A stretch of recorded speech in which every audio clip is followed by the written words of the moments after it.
Hey folks, Good Guy Glenn here, and today is Wednesday, February 28th, 2024. I'm at a Love's off of Route 30 in Upper Sandusky, Ohio. I pulled in here because the wind was so bad, I saw trailers rocking. This truck right now is rocking like I'm getting loaded. I'm not being loaded if you see the trailer moving. Camera stabilization probably won't let you see it. It's bad. It's blowing real bad. And when I saw trailers in front of me listing to one side heavy, I said, that's it. We're done. Started off in South Bend, Indiana. I parked at the Sam's Club where I was dropping the night before. It was 72 degrees and sunny, and I woke up and it was 32 degrees and snowing. Now that's drastic. I was the first one to unload, 04 in the morning. I then crept without getting on the drive line into the corner, and I hid out there until I got a load out of South Bend. By then it was snowing pretty good, and the wind had picked up already, and I was empty, and I had to go deadhead. Oh man, maybe 140 miles, pretty much from South Bend at the top all the way down to Dunkirk near the Tennessee border. So I drove all the way through Indiana empty through that wind, and it was snowing on top of it. By the time I got to Dunkirk, the snow had stopped, but the wind had picked up even worse. Got loaded up real heavy. Actually, I didn't get loaded. I just drop and hooked. This trailer has got graffiti all over it. I've never driven a trailer like that. I'm a fan of graffiti, but I'm not a fan of graffiti on my trailer. Western Express already has bad image problem. And now I'm driving around with a Western Express trailer with graffiti all over it. Not a good look. Anyway, started driving it out. When I was driving north and the wind was coming out of the east, broadsiding my trailer, it was bad. Heavy, it was a lot better than empty. I was really all over the place when it was empty. I was sweating, white knuckling it. And of course, it took me down some country roads with those deep ditches on the side. And, coming back into Ohio, I was at least heavy, so it was a little bit more bearable. I stopped a couple times. I thought I was just going to stop, but I pushed forward because I have a trip plan. And, this is far. This is going to Massachusetts. It's almost, in total, 1,000-mile load. And I have till Friday. Today's Wednesday. I have till Friday afternoon to deliver it. Not really a problem. I just wanted to break up the days. So I wanted to get enough miles done where I could have under 500-mile days, and it's pretty much done. I think if I play my cards right tomorrow, I might be able to lay over in Jersey and see if my daughter can come see me at the little rest stop off of 287 that I go to, the one that looks like the zombie apocalypse happened there, where we had our last little get-together. Gotta see. But anyway, the one thing is, when it's windy like this, don't be a hero. Just pull over. Just pull over. Don't try to, beat the wind, because you're not going to beat the wind. Indiana, it was all right. It seems like it got worse through the day, and once I got to Ohio, it was really bad. I thought Indiana would be worse because it was coming out of the west. So it seems like the further east I got, the worse it got. But the sun came out And it's actually a really nice day as far as like out the window. But if I try to open this door, it'll slam the door closed. I almost took my leg off before. When I was getting back in the truck, I was carrying my hot water from the Loves for my cup of soup. And the door just cracked my leg. Another cool thing that happened was the guy who pulled in next to me was having a problem backing in. So I saw he had like 800 CB antennas on this truck.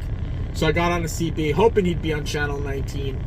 And I guided him in via radio. And I got all these thanks and compliments from all the other truckers in the lot for doing that. And I said, we're just trying to look out for each other. I would have gotten out and helped them, but in this wind, I think the CB did just fine. Some snow flurries, even though the sun is out, there's some snow flurries blowing around. I had to drive nearly 70 miles without weighing because there was nowhere to weigh this truck along the route coming back up here. I stopped at a Pilot right before I got on 79 heading north. It was crazy, man. I don't like doing that. Of course, I wasn't on any of the highways. It was all side farm roads, so there's no weigh stations back there. And of course, right before the interstate, there was a TA, a really run down, messed up TA. I thought about staying there too. I didn't, and I'm glad I didn't. Then I got on 79, and that's going north, so the wind was hitting me directly in the side from the east. I thought about pulling over at a rest stop there. I pulled over there. I re-trip planned. I found a rest area along 30. And I set my sights on that. And then as I was coming down 30, I saw this Loves and I pulled in here. Because I want coffee in the morning. And I still don't have a coffee maker on the truck. You would think that'd be the first thing I got. But it's not. Refrigerator was the first thing I got. Well, I mean, if you really want to get technical, I put a CB in the truck first. A while back. That's another thing. CBs. Why y'all don't have CBs in your trucks? People always say, what do you need a CB for? Why wouldn't you have a CB? Or got a cell phone. That's great. A day like today when the wind is blowing, can you listen to your cell phone to hear anyone talking about how bad the wind is on the route you're going? No, but you put your CB on, put on channel 19, and you can hear truckers talking about how bad the wind is and whether or not it's worth pulling over, or if it's snowing, or if a route is icy that you have to take. Plus, it's fun when you're stuck in traffic to hear all the truckers talking trash to each other. This truck stop is odd. I think it fills up, then empties out, and then fills up again. It's possible. The problem is where On Park is right by the entrance, so you get the people coming in and out, right here. When I was backing into this spot, guy got on a CB and said he's going to hold back for me while I park. Said, much obliged. He goes, watch out for this guy coming up. Guy was coming up, starts leaning on the air horn. Foreign dude, of course. Big hurry to get out. Then, I was backing in, and the guy I was backing next to decides to depart behind my trailer because he didn't want to wait for me to finish backing. I was coming back, and he departed out. I could have totally hit his trailer. I saw him moving, and I stopped. But I mean, this is what I'm talking about. This is what I complain about, in the videos, and y'all defend these idiots. Then I'm sitting here eating my cup of soup, and somebody pulls their truck into the gas station at Love's for the autos, and pretty much almost gets stuck because there's no place to turn around in there. You know, I don't know what he was doing, but this is the type of stuff you see out here. I feel blessed that I got a safe place to bed down. I ate dinner in the truck. I just finished my yogurt. Been eating those Girl Scout cookies that Girl Scout High Pressure sold me in Mississippi. And I'll be honest with you, the one bad thing about the truck stop, which is why I like to stop at the rest stop, is I'm going to try to go into Hardee's and convince them to give me a breakfast sandwich. I don't know if Hardee's does breakfast anytime like McDonald's does, but I'm going to try real hard to get a breakfast sandwich from Hardee's. This wind is supposed to be dying down right about now. I think it is died down. I don't hear it howling. It's not rocking the truck nearly as bad as it was. But we're shut down for the night. Gonna start tomorrow 03. Gonna blast off. Gonna hit Youngstown somewhere around 06, right around dawn. I'm gonna hit Youngstown, Ohio. Fuel up. Bang out Pennsylvania. Try to be in Jersey by dusk, and then run out the rest to Massachusetts the following day. I hope maybe I could see my daughter. That would really be neat if I could see her. No guarantees, but maybe. So that's my story. You don't want to be a hero. You don't want to try to drive and have your trailer blow over.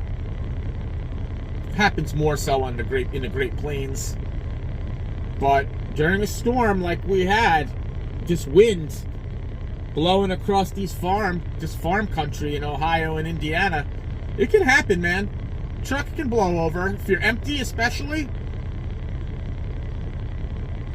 you just got to be careful. Remember, no load is worth your life. So, you know what I always tell you. Do your pre-trip. Pull over if you're tired. Don't be a hero. You know, get home to your family safe. Say your prayers. Take your vitamins. Eat a yogurt and banana every day. Drink water. We'll add that one. And remember, God's got a plan for you, and He loves you. And, you know, pray to Him, and He'll listen. And remember, you don't always get what you want, but you get what you need. And if you like this video, smash that like button. And don't forget to subscribe and hit the bell so when I drop another video, you get a notification. Once again, this is Good Guy Glenn. Thanks for watching.